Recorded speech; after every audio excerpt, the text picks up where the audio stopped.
안녕하세요. 이상로의 텐텐베거입니다. 오후장 체크할 종목들 오늘 이상구 파트너와 확인하시죠. 어서 오세요. 네, 반갑습니다. 네, 반갑습니다. 그럼 첫 번째 체크 포인트 바로 확인해 볼까요? 처음 봐야 되는 것은 오늘 리튬 관련주 말씀을 드리겠습니다. 리튬 관련주 오늘도 뉴스가 나왔죠. 국내 3개사가 볼리비아 염호 개발에 참여해서 국내 기업 중에는 유일하게 1단계 심사를 통과했다는 뉴스였는데요. 관련해서 좀 시장에서는 좀 다른 목소리가 나오고 있는 것 같습니다. 좀 이 뉴스 좀 시장을 움직일 만한 강력한 뉴스다라는 판단도 있는 것 같고 또 한편으로는 아직 1단계이기 때문에 좀 주가를 상승할 만한 힘이 있을까 이렇게 의심하는 의견들도 있는 것 같습니다. 대표님은 어떻게 생각하세요? 우선은 이제 거기에 히스토리를 우리가 알고 가시는 게 좋을 것 같은데 최근 들어서 이제 언론에서 많이 부각받고 있는 것이 리튬 가격이 오르고 있다는 얘기를 계속적으로 하고 있는 상황입니다. 하지만 우리가 이 뉴스만을 보면 리튬 가격이 3월 달부터 올랐던 거 아니냐 이렇게 생각하실 수 있습니다. 다만 직접적으로 언제부터 올랐냐 보면 2월 달부터 오르기 시작했거든요. 하지만 이제 2월 달 같은 경우에는 우리가 그렇게 제가 이 방송에서도 이런 리튬 관련된 기업들 또는 2차 전지 관련된 기업들이 바닥을 찍고 넘어간다고 얘기를 하더라도 그때는 대중들의 투자 심리가 바뀌지 않았던 것뿐이었던 거고 지금은 이제 오히려 2월 달부터 한 달 가까이 리튬 가격이 꾸준하게 상승을 해오면서 지금 돼서 보니까 리튬 가격이 좀 더 올라갈 수 있을 것 같은데 그리고 그에 따른 부분에서 유튜브에서도 보면 최근 리튬 가격이 더욱더 상승할 것이라는 이런 뭐랄까 전망을 내놓는 유튜브들도 대단히 많거든요. 그만큼 지금 현재는 이런 대중들의 투자 심리가 주식시장에는 좀 더 강하게 반영되고 있다라고 좀 봐야 될 것 같아요. 근데 그것을 다르게 한번 생각을 해보면 1단계에 대한 부분 자체가 중요하다 안 중요하다를 떠나가지고 리튬 염호를 보유하고 있는 포스코홀딩스가 오늘 올랐냐 안 올랐느냐를 보면 이 1단계가 중요하다 안 중요하다를 알 수 있겠죠. 포스코홀딩스 오늘 큰 움직임을 보이지는 않고 있습니다. 그 말은 뭐냐면 결국에는 현재 시장에서는 이런 이슈로 인해 가지고 어떻게 해서 주가를 올리고자 하는 욕구가 강하다라는 부분을 해석을 해주는 게 맞겠습니다. 그러면 최근에 오늘 시장에서도 강세를 보이는 기업이 리튬 포어스부터 한번 같이 보도록 하겠습니다. 자, 리튬 포어스가 이 화제의 주인공이기 때문에 오늘 시장에서 강세를 보이고 있는 모습들인데 주가적인 추이를 보면 최근 들어서 상당히 좋은 모습을 꾸준하게 보여왔다라는 부분입니다. 그 말인 즉슨 다시 한 번 더 이런 이슈로 인해 가지고 주가를 한 번 더 올리고자 하는 욕구가 좀 더 강하다고 좀 봐야 될 것 같아요. 그래서 우리가 시청자분들 입장에서는 이런 이슈를 통해 가지고 매수로 진입하는 것보다는 오히려 주가 다시 한 번 더 눌렸을 때 그 기대감을 좀 더 보시는 전략이 필요하지 않나 말씀을 드리겠고 다만 이제 우리가 한 가지 기업을 좀 말씀드린다면 미래나노텍 한번 같이 보도록 하겠습니다. 이 미래나노텍 같은 경우에는 2022년도부터 자회사를 통해 가지고 수산 리튬에 대한 가공 생산을 담당을 하고 있는 기업입니다. 우리가 이 수산화 리튬 같은 경우에는 좀 더 고순도 그리고 탄산 리튬은 저순도라고 얘기를 합니다. 그러면 현재 이런 미래나노텍 같은 경우에는 기본적인 캐시카우를 가지고 있는 상태에서 이런 자회사에 대한 모멘텀도 붙어서 넘어가는 시점이기 때문에 주가적인 부분을 본다면 한번 고점을 찍고 난 다음에 최근 들에 많이 빠져 있는 자리였어요. 그러면 현재 구간 자체가 다시 한번 리튬 가격에 대한 상승을 동반한다고 가정했을 때 실적적인 추이로 봤을 때는 저는 충분히 현재 구간이 상당히 저렴한 가격대가 아닌가라는 말씀도 함께 드리겠고 마찬가지로 리튬만을 본다면 이 포스코홀딩스가 3월 달에 이런 주주 총회를 끝나고 난 다음부터는 다시 한번 상당한 재평가를 좀 받을 수 있는 계기가 될 수 있기 때문에 중장기적 관점에서는 그래도 포스코홀딩스가 리튬 관련주 최선호주라는 말씀 강조를 해드리겠습니다. 네, 리튬주 안에서도 각 기업별로 전략이 또 각기 다른데 거기에 대해서도 짚어주셨습니다. 두 번째 체크 포인트는 무엇일까요? 자, 우리가 이 항암의 시즌이 또다시 한번 돌아왔습니다. 그래서 R&D 관련된 이슈가 돌아오면서 제약바이오 관련된 기업들 한번 눈여겨보자 말씀드리겠습니다. 네, 제약바이오 섹터의 시총이 3개월 사이에 23%나 늘어났다고 하더라고요. 그만큼 빠졌던 것도 있고 우리가 이 AACR 같은 경우에는 한국말로 번역하면 암학회입니다. 그리고 이제 ASCO 같은 경우에는 종양학회거든요. 우리가 암을 초기 단계라고 얘기했을 때 이제 암학회라고 얘기를 하는 거고 우리가 좀 더 중간 결과 이상을 넘어가는 단계가 되면 이제 우리가 종양이라는 표현을 쓰게 됩니다.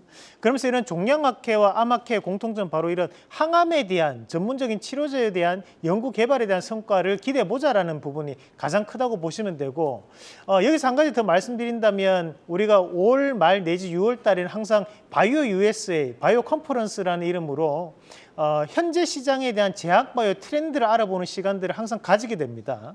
그럼 그 시간을 가질 때마다 2019년부터 2023년도까지 쭉 이어져 왔던 부분을 보면 지금까지 항암에 대한 부분이 이런 R&D에 대한 부분에서 약 56% 이상을 차지하는 부분입니다. 그 외에 우리가 이제 유전자 질환이라든지 또는 이제 카티라든지 또는 이제 특이 질환에 대한 부분 자체가 좀 더 이슈화가 되는 부분들이 존재를 하지만 여전히 글로벌적인 시장에서는 접목하지 못한 것을 암이라고 보고 있기 때문에 이 항암에 대한 부분 자체가 현재는 시장에서 가장 큰 뭐랄까 이제 트렌드로 잡혀 있다는 것을 우리가 먼저 인지를 하고 계셔야 할 필요가 있습니다. 그러면 현재 지금 시장에서 제약바이오 종목군들 안에서 봤을 때 여기에 따른 트렌드 자체는 전반기 6월 달까지 이어진다는 부분으로 해석을 하시는 게 맞을 것 같아요. 오늘 시장에서 종근당 한번 같이 보도록 하겠습니다. 종근당은 오늘 반등을 조금 보이는 그런 양상이 나타나고 있는데 종근당 그리고 대웅제약 그리고 JW중해제약 같은 경우에는 이런 항암에 대한 진도를 AI와 더불어서 진행을 하고 있는 기업이기 때문에 앞으로도 이런 AI 관련된 모멘텀이 좀 더 시장에서 발생할 가능성이 있습니다. 그러면 이제 종근당이라든지 또는 이제 JW중해제약 같은 경우에는 현재 주가가 많이 빠져있던 단계에서 반등을 붙이는 과정들이기 때문에 이런 기업들은 좀 더 눈여겨볼 필요가 있다는 말씀도 드리겠고 한올바이오파마 한번 같이 보도록 하겠습니다. 자, 한올바이오파마가 과거 신고가를 한번 터치를 하고 난 다음에 주가 한번 빠졌거든요. 그리고 지금 현재 다시 한번 옆으로 횡보를 하는 양상을 보이고 있는데 오늘 보이는 반등 모멘텀이 다시 한번 더 전고점에 대한 돌파를 이루어낼 수 있는 반등이라고 저는 봅니다. 그래서 이런 한올바이오파마도 중요한 위치에서 잡아줬다. 추가적인 상승을 기대해보자라는 말씀 드리겠습니다. 바이오에 대한 훈풍이 꽤나 오래 갈 거라고 예상을 하시는 것 같네요. 뭐 일단은 우리가 전반기에 그러니까 봄, 여름을 지나면서 워낙 학회 일정도 많고 그러니까요. 네, 맞습니다. 이게 매년마다 이제 스케줄이 정해져 있는 수순들이거든요. 우리가 그러면 1월 달에 JP모건 헬스케어 컨퍼런스, 그리고 이제 4월 달에 AACR, 그리고 이제 5월 달에 ASCO, 그리고 6월 달에 바이오 컨퍼런스까지 넘어가고 난 다음에 후반기에 들어오는 것이 8월 달 내지 9월 달입니다. 그때 이제 유럽 종명학회부터 들어가게 돼요. 그러면 이제 그때까지는 좀 더 공백기가 존재를 하지만 대신 이제 전반기 같은 경우에는 여기에 따른 기대감을 불러일으킬 수 있는 효과들이 있기 때문에 우리가 이런 제약바이오는 기대감이 극대화될 수 있는 타이밍까지 좀 더 기다려보는 전략으로 말씀을 드리겠고 최근에 이제 주총대회를 또 앞두고 있습니다. 이런 주총대회를 앞두고 있을 때 또 눈여겨봐야 되는 종목이 셀트리온 그룹주. 이런 셀트리온은 주주 가치에 대한 재고를 꾸준하게 해왔던 기업이다 보니까 이번에도 서정진 회장의 입을 좀 더 주목해보는 움직임이 나타날 수 있다는 것도 체크를 해보실 필요가 있겠습니다. 네, ALCR은 또 초기 임상에 대한 발표가 많기 때문에 유독 한국 기업들의 참여도가 높죠. 관련주들 체크해봐야겠습니다. 마지막 체크 포인트는 뭘로 들고 오셨어요? 자, 휴머노이드 로봇이 최근 들어서 계속 이슈가 되고 있습니다. 네. 그래서 로봇으로 들고 오셨네요. 저희가 지난주에 삼익 THK 상승의 비밀이 무엇인가 해서 좀 이야기를 네. 나눠봤었는데 오늘도 좀 꽤 잘 나오고 있더라고요. 관련주들 한번 흐름 짚어보겠습니다. 뭐 사람도 손가락 쓰는 게 쉽지 않습니다, 그죠? 그리고 발가락 쓰는 것도 그렇고 그만큼 이제 관절을 통해서 다 이어져 있는데 이런 관절에 들어가는 것이 이제 감속기 그리고 그 감속기에 대한 모멘텀으로 삼익 THK가 바뀌고 있다는 말씀을 드렸던 거고 마찬가지로 지금 현재 산업 로봇 관련해 가지고 국내에서 가장 대표적인 기업이 이제 두산 로보틱스입니다. 그렇기 때문에 이런 두산 로보틱스가 다시 한 번 더 반등을 보일 수 있는 그런 모멘텀을 보이고 있다라고 보는데 오늘 시장에서 또 강세를 좀 보이는 종목이 이제 삼익 THK는 이제 우리가 감속기 관련된 모멘텀이라고 봐야겠죠. 그리고 우리가 이제 로봇 관련된 부분에서 가장 중요한 세 가지 필수 조건이 있습니다. 첫 번째가 이제 관절, 바로 이제 감속기. 그 두 번째가 센서거든요.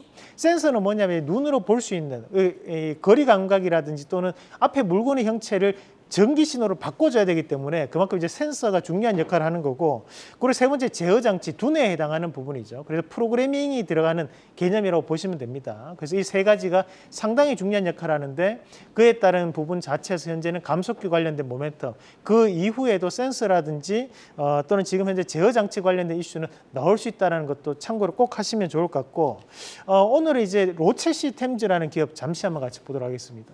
이 로체 시스템즈 같은 경우에는 우리가 반도체용 이송 장비를 납품하는 기업입니다. 최근에 이제 반도체 관련된 모멘텀이 상당히 증가하고 있는 과정들을 감안해서 봤을 때 이 로체 시스템즈에 대한 이송 장비 모멘텀도 다시 한번 드러날 수 있는, 우리가 이제 산업용 로봇에 대해서 재평가를 현재 시장에 받고 있다고 봐야 되거든요. 그런 관점에서 본다면 우리가 이제 스마트 팩토리를 비롯한 이런 이송 장비 관련된 모멘텀도 좀 더 지켜볼 수 있는 자리라는 말씀까지 드리겠습니다. 네, 로봇과 반도체 두 가지 모멘텀을 함께 가지고 있는 로체 시스템즈까지 살펴봤습니다. 오늘 ASR 종목 아진엑스텍 한번 살펴봐야 될 것 같은데요. 오늘 15% 수익률이 나왔어요. 네, 오늘 아진엑스텍이 또 신고가에 대한 흐름을 나타내는 과정들입니다. 우리가 2월 21일 날, 아직까지 한 2주 정도 좀 지난 종목인데, 우리가 이 아진엑스텍 같은 경우에는 우리가 눈여겨봐야 되는 것이 삼성 관련된 로봇 부품을 납품했던 이력이 있는 기업입니다. 현재 삼성 관련된 모멘텀을 가지고 있는 로봇주들이 총 3가지 정도가 있다 말씀드렸다 그죠? 하나가 이제 스맥, 두 번째가 레인보우 로보틱스, 그 세 번째가 이 아진엑스텍인데, 아진엑스텍은 예전부터 또 M&A 이슈도 있던 기업이거든요. 그래서 현재 이 아진엑스텍에 대한 재평가는 저는 상당한 주가적인 상승을 불러일으킬 수 있기 때문에 오늘의 상승은 의미를 둘 수 있다는 말씀까지 드리면서 좀 더 극대화시키는 전략으로 보도록 하겠습니다. 네, 추가적인 상승 여력을 기대해 보겠습니다. 오늘 공부할 관련주는 글라스 기판, 유리 기판이죠. 네, 네. 유리 기판 관련주로 들고 오셨습니다. 최근 방송에서 참 이 관련주 많이 다루던데 오늘 한눈에 또 확인할 수 있게 들고 오셨네요. 네, 뭐 일단 증권사 레포트가 나와 있습니다. 그렇다 보니까 말하기 좋잖아요, 그죠? 말하기 좋고 또 전문가분들도 나와서 조금 쉽게 설명할 수 있는 자료들이 있기 때문에, 그래서 글라스 기판 관련된 이슈가 생각보다는 좀 더 확대되는 그런 양상들이 좀 나타나고 있다 보는데, 시장에 알려져 있는 종목도 있고 시장에 알려지지 않은 종목도 있습니다. 그래서 오늘은 알려지지 않은 종목도 한번 준비를 했으니까 이 시간 반드시 기억하면서 보시면 좋을 것 같고, 우리가 일단 기판을 전반적으로 생산할 수 있는 기업들, 우리가 흔히 삼성전기라든지 SKC 같은 기업들이 존재를 할 수 있는 부분이고요. 여기에서 이제 우리가 기판을 만들 때 중요한 것들이 이제 시각세정, 그 깎아낼 수 있는 작업들이 상당히 중요합니다. 그에 따른 과정 자체에서 장비 업체들이 있는데, 우리가 이제 필옵틱스라는 기업이 최근 들어 급등 나왔던 이유가 뭐냐면 국내에는 노광 장비가 없습니다. 근데 그 노광 장비에 대한 국산화를 이루어내고 있는 기업이 이 필옵틱스이기 때문에 오늘 현재 시장에서 강세를 보였던 것으로 우리가 파악을 해볼 필요가 있고, 그리고 지금 최근에 이제 한미 반도체라든지 또는 이제 이오테크닉스, 뭐 FNS테크, 그리고 HB 테크놀로지 같은 기업들도 존재를 하는 거고, 여기서 캠트로닉스 같은 경우에는 유리를 세정할 수 있는, 식각할 수 있는 기술력을 또 보유하고 있는 기업이기 때문에 관련적으로 편입된다라고 보시면 되겠습니다. 다음 그림도 한번 같이 보겠습니다. 다음 그림 보시면 이제 부품 내지 소재 관련된 기업들인데, YC캠 그리고 ISC, 11505 같은 기업들이 우리가 또 유리기판 관련된 소재 및 부품을 생산하는 기업, 이렇게 참고로 하시면 되겠습니다. 네, 그래서 오늘의 원픽도 바로 확인해 보겠습니다. 자, 이 중에서 FNS테크 말씀드리겠습니다. FNS테크가 2019년도에 삼성 디스플레이와 더불어 에칭 장비에 대한 공동 특허를 3건을 보유하고 있는 이력이 있는 기업입니다. 그래서 우리가 유리기판이 최근 들어 이슈화가 되고 있다고 알고 계시지만 과거부터 꾸준하게 연구개발을 해왔던 이력이 있고, 이 FNS테크 같은 경우는 시가총액이 조금 낮았기 때문에 그에 따른 부분에서 좀 더 부각받지 못하고 지금 현재 시장에 조금 주목도가 좀 낮은 것 같습니다. 그럼에도 불구하고 이런 에칭 장비 관련된 특허를 3건 가지고 있다는 것이 저는 충분히 부각될 수 있다고 보고, 추가적으로 본다면 반도체 업황에 대한 개선이 이루어지고 있는 상황을 감안한다면 이 FNS텍도 다시 한 번 더 개별주적인 부분에 상당 모멘텀이 붙을 수 있다는 말씀까지 드리면서 1차적인 목표가는 14,000원, 그리고 손절가는 1,800원 제시해 드리겠습니다. 네, 오늘의 원픽은 FNS테크입니다. 오늘 말씀 여기까지 듣겠습니다. 고맙습니다. 계속해서 다양한 경제 이슈를 알고 싶다면 구독과 좋아요, 알림 설정 부탁드립니다. AI 캐스터 권미정이었습니다.